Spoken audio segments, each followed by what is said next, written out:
Hello, my name is Ava Pearson. I'm from Palisade Senior High School, and the title of my speech is The Weirdo with the Neon Hair. I will begin on my first word. Disney adults, cosplayers, furries.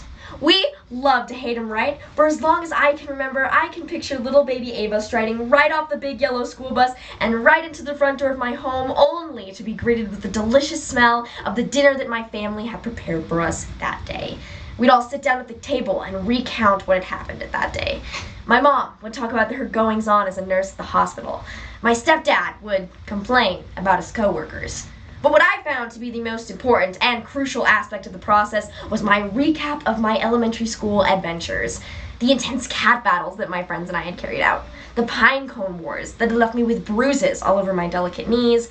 And of course, the absolutely professional level stellar renditioning of my favorite indie video game, of which would then be proudly, and unfortunately, displayed on the fridge for all visitors of the household to see. These are all normal things for an elementary schooler to enjoy, right? Elementary schoolers enjoy these things because they're creative and imaginative, all skills that go away once you reach the ripe age of 30 and become yet another pawn in the inescapable system of capitalism. However, many people's jaws would drop if I happened to tell them that there were some adults ages 18 through 65 that didn't like to spend their time wasting away at a 9-to-5 office job, that still enjoyed these hobbies, as unconventional as they are considered, well into their adult years.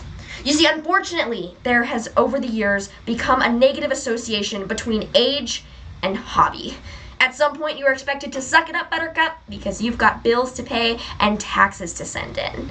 However, many people are chastised for simply enjoying what they choose to enjoy past an age that is considered acceptable. So today, I will be covering the ethics surrounding, or rather lack of ethics surrounding, cringe culture, and discussing why exactly society needs to make a change to benefit the creativity of all.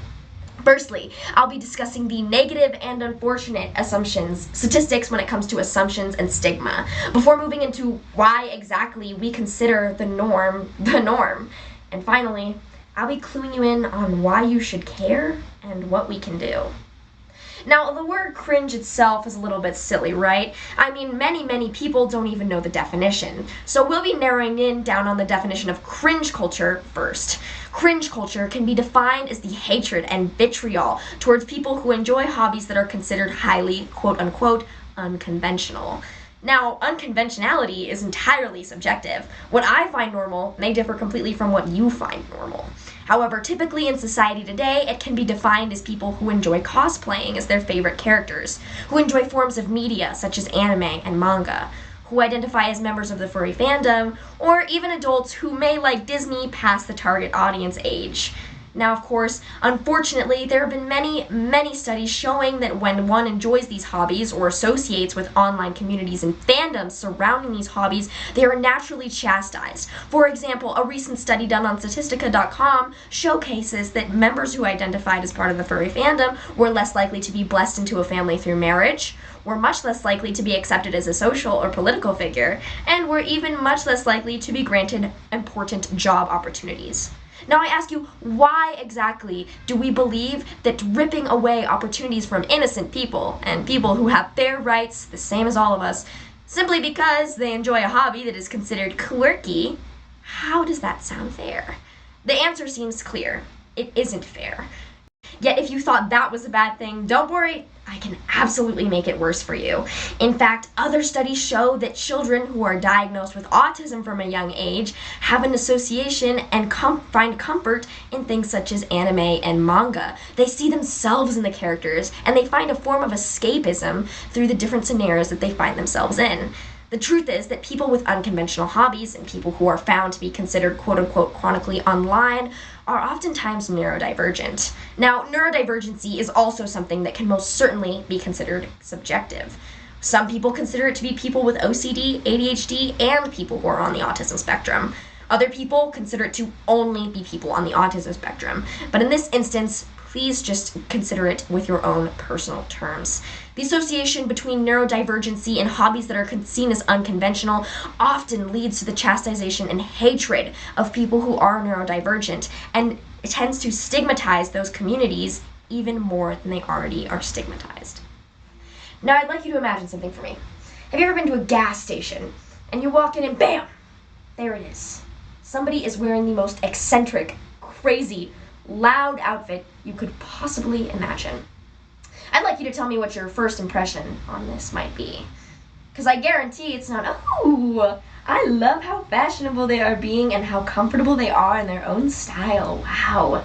Personal expression for the win. No, it's human nature to be incredibly judgmental. So, typically, your first thought is likely going to be, oh, hell no, I would never be caught dead wearing something like that, Once again, when it comes to that judgmental aspect of human nature, I found over the years that through hatred, it is not often an assessment of someone's individual character. When we look at somebody, when we judge them for what they're wearing, chastise them for how they choose to express themselves, it is not often a reflection on how we truly view them as a person, but rather how we view ourselves. Rewinding back to that statement that you made at the gas station, the oh hell nah, let's zoom in on that a little bit. I would never be caught dead wearing something like that. I could never be found expressing myself that way. In fact, hatred and cringing in general is seen as a personal reflection on what we would and would not do. You don't want to wear a 6'5" dog costume, that's fine. I don't either. But just because we wouldn't doesn't necessarily mean that somebody else wouldn't either. In fact, this hatred and vitriol spreads to communities around us until there is nothing left to do except for follow the rest of the people who continue to spread hate. Actually, this has become something that is incredibly prominent within society because unfortunately, from a young age, children are conditioned into believing what is and isn't normal, and oftentimes they are conditioned to follow the roles set by those before them. From a young age in society, we have been taught by our parents, our peers, students just like us, that some things are normal and some things should be created and surrounded by fear and hatred. It is natural to fear things that we don't understand. But when that fear turns into hatred, anger, and disgust, that's when it can seriously hurt people. We are conditioned to believe that society is always right when it comes to these things. For example, if we were told tomorrow that basketball is the most shameful, disgusting thing that you could ever participate in, we'd all drop Michael Jordan like that. Hot second, wouldn't even have to think about it. So, after all of that negative talk, let's look at some solutions to help keep people with unconventional hobbies and Michael Jordan balling on the court. Now at this point, if I haven't distracted you with my loud words and my snapping, let's take a look at the bright side and see exactly what we can do. Even if we feel insignificant, small, and unimportant, there are so many things that we can do to impact our local community. First and foremost, and as cliche as this may sound, I believe that we need to be a little bit more optimistic. By being optimistic, supporting our own hobbies, and continuing to see the good in things that might at first be perceived as negative, we will be able to boost the joy of people around us and be able to naturally become much more accepting of things that we originally wouldn't have even given a second thought. Secondly, we need to embrace our own creative endeavors. I can guarantee that every single person has always, in one instance or another, stifled themselves, who they are, or who they want to be, for the sake and approval of others. At some point, we're all going to be 6 feet under, so getting rid of that stigma, getting rid of that personal expectation is ultimately what is going to be the most important for us and our communities. Finally, we need to present more opportunities to people who do have quote-unquote unconventional hobbies. Commission an artist, support their work. Go to a local Comic-Con just to compliment people on their costumes and outfits. There are so many things that can be done by the local community to continue to support people who have been stripped away of rights, freedom of expression, and of course, many, many basic human aspects simply because society believes that they don't deserve it.